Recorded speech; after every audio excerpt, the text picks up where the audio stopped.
Reka mbifurize icyumweru cyiza cyane, nizere ko mumeze neza cyane, nizere ko weekend ikomeye kugenda nyine ibaryohera neza cyane, anizera ko ibintu bimeze fresh kabisa.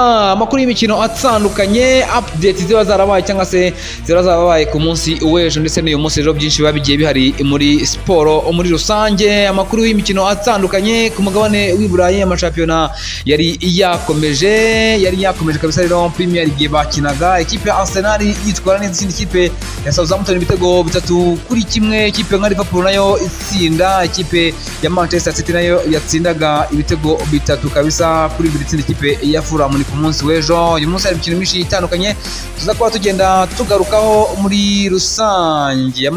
Ikipe rero menshi atandukanye yaba muri La Liga bari ibakomeje kabisa. Rero ikipe rero nka Real Madrid rero kabisa yazaga kuba nayo yitwara neza itsinda Villarreal ibitego 2-0. Umusore bita Dani Carvajal kugiramo ikibazo cy'imvune nyuma yuko nanone kandi yo bita Alisson Becker kabisa rero nawe yaje kuba agira ikibazo cy'imvune. Ni umusore rero ukinira ekipe ya Liverpool, birumvikana n'umuzamu wayo wa mbere. Ubwo rero kandi andi mashampiyona agiye atandukanye yaba muri Serie A turaza kuba tuhanyura, tuze guca rero muri kabisa rero tuze guca mu gihugu cy'Ubufaransa naho imikino yari yagiye ikomeza kabisa rero uburyo bitandukanye. Umukino w'ikipe ya Arsenal yatsindagamo ekipe y'abavandimwe ya Southampton yitwa Bukayo Saka, yatsinzemo igitego atanga assist zigera kuri 2. Umuvandimwe rero bita Michael Arteta aza kuba rero atangaza byinshi bitandukanye kuri uyu musore,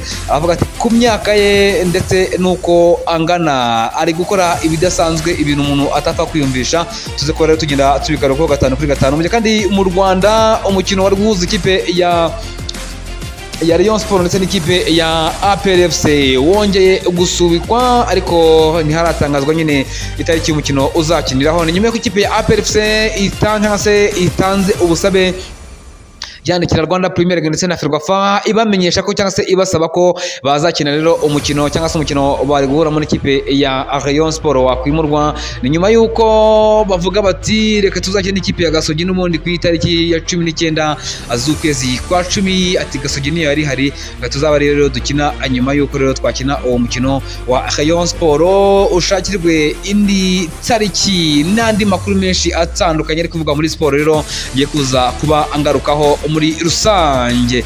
Reka rero ngushimire cyane wamaze gukora subscribe kuri Alphonse Sport TV, anezera ko kandi nawe utarayikoraho rwose rero umaze cyangwa se uri kureba ino video, kanda kuri subscribe ndetse ukandi no kunzogera kugira ngo ibiganiro tugenda dukora rero uzajye ugenda ubibona 5-5. Bashimira cyane kandi kabisa rero babwira ko muri abantu rero babagabo, ibyo tugeraho n'ibyo tuzageraho ni mwebwe tubikesha. Rero anizera ko mumeze neza cyane. Ngiye nitwa Alphonse Nizeyimana, nagiye ugiye kugezaho rero ano makuru atandukanye ari kuvugwa muri siporo muri iki gitondo.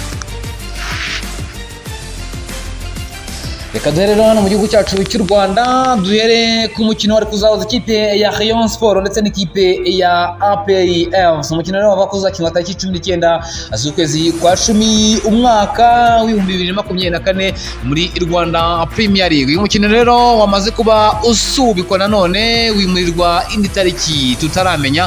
Ubwo rero bivuga ko n'ubundi nyine ni match kuzahuza ikipe nyine ya Rayon Sport ndetse n'ikipe ya APR FC, ariko ikipe ya APR FC yamaze kuba nyine yandikira Rwanda Premier League ndetse na Ferwafa ibasaba ko uyu mukino wakimurwa, ahubwo bakazaba rero bakina n'ikipe ya Gasogi United. Rero n'ubundi rero ku ngengabihe rero ya Rwanda Premier League niyo yari iriho ko ikipe ya APR FC yahura n'ikipe ya Gasogi United. Ubwo rero umukino wa Rayon Sport ndetse n'umukino wa APR FC ukaba wakimurirwa cyangwa se washakirwa indi tariki rero wazaba ukinirwaho.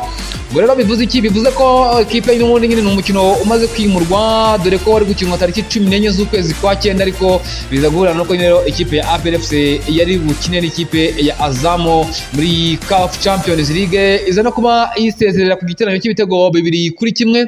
Ubwo umukino nyine uza kwimirwa tariki 19. Ubwo rero byamaze gutangazwa ko n'ubundi rero uyu mukino ushobora kuba uzimurwa. Ubwo rero no kubihanga amaso rero se umukino uzaba igihe ki, dore ko ekipe ya Rayon Sport rero yari yitezemo byinshi cyane, yari yitezemo ko izakira umukino ikaba rero yakuramo amafaranga atandukanye, dore yuko dore yuko rero rwose rero uyu wari umukino nyine ekipe ya Rayon Sport yatizemo kuzabonamo amafaranga atari makeya, dore ko rero ariyo derby iba mu Rwanda ihuza amakipe abiri akunzwe kandi akomeye, rero kandi n'abafana benshi bakinjira ari benshi, dore ko rero ekipe ya Rayon Sport yavuga ati rwose twakiriye umukino tukabonamo amafaranga rero twagira byinshi dukemura muri rusange. Rero tujye muri English Premier League yari yakomeje ku munsi w'ejo rero amakipe menshi atandukanye amanuka mu kibuga kabisa rero mu kibuga rero ku munsi w'ejo rwose rero amakipe akomeye bara ko yitwaraga neza cyane. Adere ku mukino ekipe ya Liverpool, dore ko umukino rwose rero wabaye ku munsi w'ejo rwose rero ekipe ya Liverpool rwose yitwaraga neza itsinda ikipe ya Crystal Palace igitego 1-0, akaba rero ariko byaje kuba bigenda igitego cy'umuvandimwe bamwita Diego Jota yatsinze ku munota wa 9. Ekipe ya Liverpool rwose iza kuba ikirwanaho rwose rero ikirwanaho rwose rero baza kuba nyine bitwara neza muri rusange. Rero ikipe ya Liverpool n'ubundi nyine iguma ku mwanya wayo wa mbere kabisa rero igumira ku mwanya wayo wa mbere, ubona ko ikipe ya Liverpool rwose ifite gahunda rero. Ubwo rero muri uyu mukino umuvandimwe bita Alisson Becker yaje ko nyine agiriramo ikibazo cy'imvune, rwose rero umuvandimwe bita Alisson Becker. Ubwo rero umutoza wayo rwose rero aza kuba atangaza avuga ati uyu mugabo yagize ikibazo rero cya hamstring, ubwo ni ikibazo cy'akagongo mbari. Alisson Becker rero gutakaza umuzamu numva ko ni ibintu biba bitoroshye rero ku ikipe nka Liverpool, ubwo byumvikana ko mu byumweru nyine bikeya bitaramenyekana uko bingana rero uyu muvandimwe Alisson Becker agiye kuba amara hanze. Ikibazo nyine ikipe ya Liverpool ngo nyine ni ukuzanura mu mpeti wawe w'imyaka 23 rero akaba yabasha kuba nyine afata mu izamu rya ekipe ya Liverpool. Yasugara nyine nkuko umutoza yagiye abigarukaho ekipe ya Liverpool bamwita Arne Slot kabisa rero avuga ati umuzamu wanjye Alisson Becker mu mukino nyine twahuraga muri ekipe ya Crystal Palace titule kimwe ku busa, igitego nyine cy'umuvandimwe Diego Jota ati araza kuba nyine amara ibyumweru bike hanze rero. Umusore rero bita Alisson Becker wagize ikibazo cy'akagongo mbari hamstring, rero umusore w'imyaka nyine 23 akaba ariwe nyine uza kuba amusimbura bamwita Vyacheslav Jalos kabisa rero akaba ariwe uza nyine kuba afata izamu rya ekipe ya Liverpool. Nuko reba se umusore azaba yitwara ate, se azaba arihagararamo neza cyane rero. Uwo nyine ni ikibazo ekipe nyine ya Liverpool kabisa rero ije kuba ihura nacyo muri Premier League. Imvune ziba zitangiye nyine zigenda kabisa zigaragara. Ubwo nyine ikipe ya Liverpool nyine birumvikana mu mikino yayo 7 ifite amanota yayo 18 kabisa rero niyo imaze kuba nyine iterekamo, dore ko imaze kuba itsindwa umukino umwe itsinda imikino igera kuri 4 kabisa rero. Akaba rero ari uko ibintu biba bihagaze kabisa ku ruhande rwa ekipe nyine ya Liverpool kabisa rero mu mikino nyine 5 heruka imaze gutsinda imikino 4 itsindwamo umukino umwe. Ubwo rero bihagaze bite mu yandi ma ekipe rero. Umunsi w'ejo nanone ekipe ya Arsenal yamanukaga mu kibuga rero itsinda ikipe ya Southampton ibitego bigera kuri 3 byose kuri kimwe rero. Igitego cya Kai Havertz ku munota 58, igitego cya Gabriel Martinelli ku munota 68, igitego cya Bukayo Saka ku munota 88. Ubwo kandi imbere yaho gato rwose Obita Cameron Aksha kabisa rero yari yateretsemo igitego ku munota 55. Ubona ko ikipe ya Arsenal yaje yishyura kabisa rero muri uyu mukino. Umusore bita Bukayo Saka rwose yatanze assist zigera kuri 2, yahaye Kai Havertz ndetse indi ayiha Gabriel Martinelli, mu gihe kandi yaje no kuba nyine yitsindira igitego. Umusore witwaye neza ubona ko rwose ari homme du match ku munsi w'ejo rero yari na kapiteni wa ekipe ya Arsenal ku mugoroba. Ubwo rero kabisa aza kuba agitwara neza atanga assist 2 atatsindamo nyine n'igitego, birumvikana niba atsinze igitego cya gatatu Bukayo Saka, mu gihe kandi nyine Kai Havertz yatsinze igitego cya mbere, mu gihe kandi umuvandimwe wita Gabriel Martinelli watsindaga igitego cya kabiri cyiza cyane kabisa rero. Ubona ko ni umusore udahambaye, umusore rero akomeje gukora byinshi bitandukanye. Ubwo rero umutoza Mikel Arteta, former boss of the Arsenal, azakaba rero atangaza byinshi kuri uyu mugabo. Aravuga ati what he is doing at this age is unbelievable.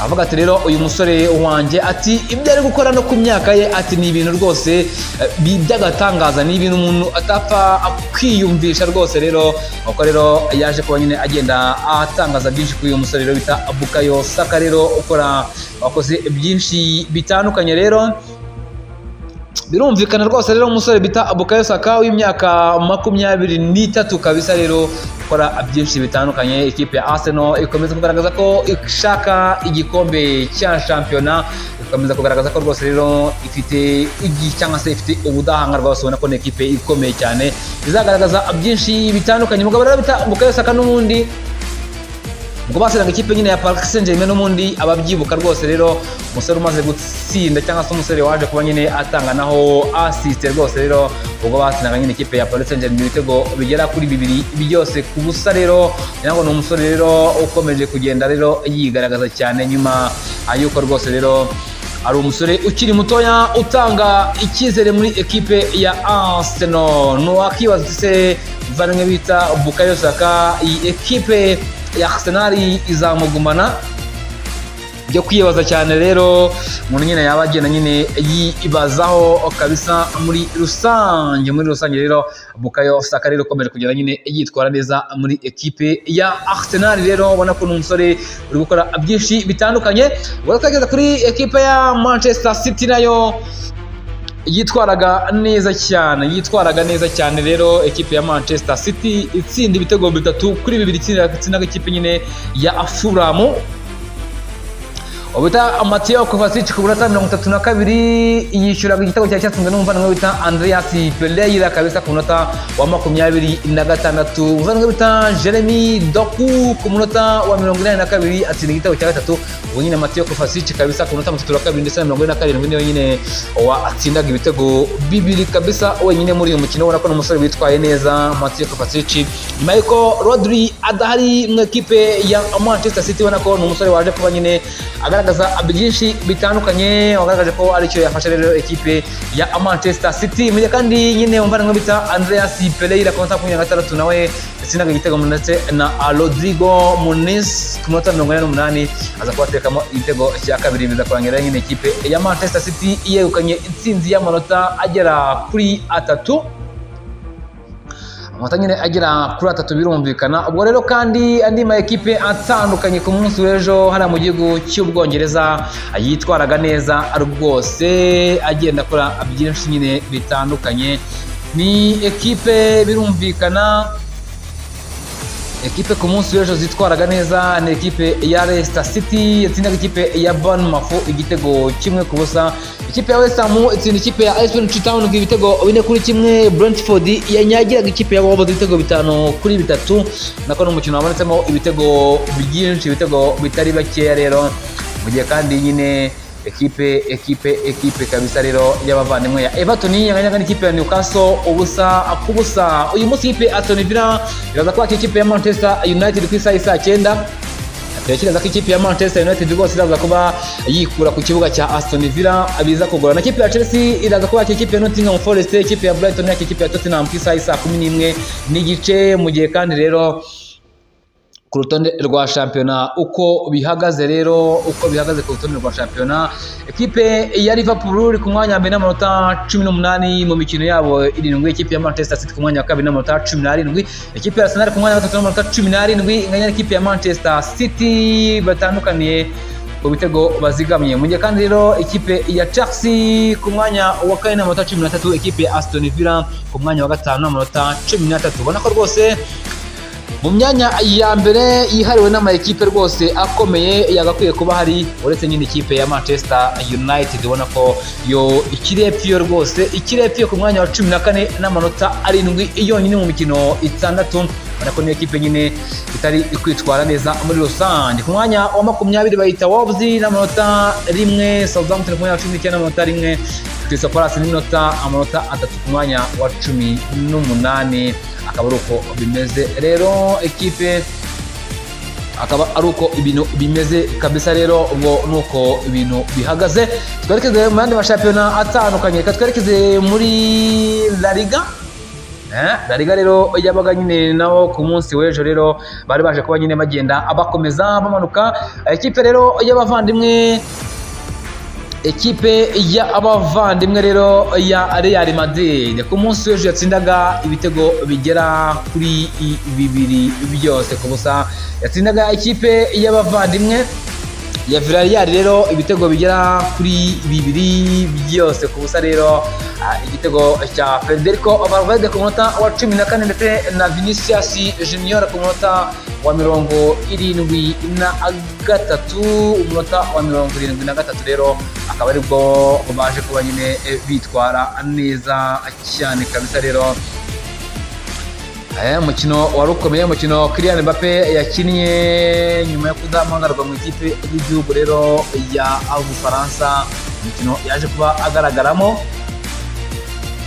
rwose rero yaje kuba agaragaramo kabisa, rero ameze neza cyane. Rero ubwo igitego cya mbere Federico Valverde yatsinze ku munota wa 14 yarahawe passe na Luka Modric. Vinicius Junior aza kuba ahabwa assist na Federico Valverde ku munota wa 73, nyuma yuko rero n'ubundi yari yatsinze igitego uyu musore bimwita Federico Valverde yatsinze igitego ku munota wa 14 atanga na assist ku munota wa 73. Rero muri uyu mukino umuvandimwe bita Dani Carvajal rero umusore ukina ku ruhande rw'iburyo rwa ekipe ya Real Madrid agakina no ku ruhande rw'iburyo rwa ekipe y'igihugu ya Espagne. Umusore w'imyaka 32 rero waje kubagiriramo ikibazo cy'imvune cy'ivi, twagiramo ikibazo rero cy'imvune ikivi rero, nkuko rero former boss Carlo Ancelotti umutoza rero wa ekipe ya Real Madrid nkuko yaje kubagenda bitangaza, avuga ati umusore wanjye rero yaje kuba agiriramo ikibazo cy'imvune yo mu ivi.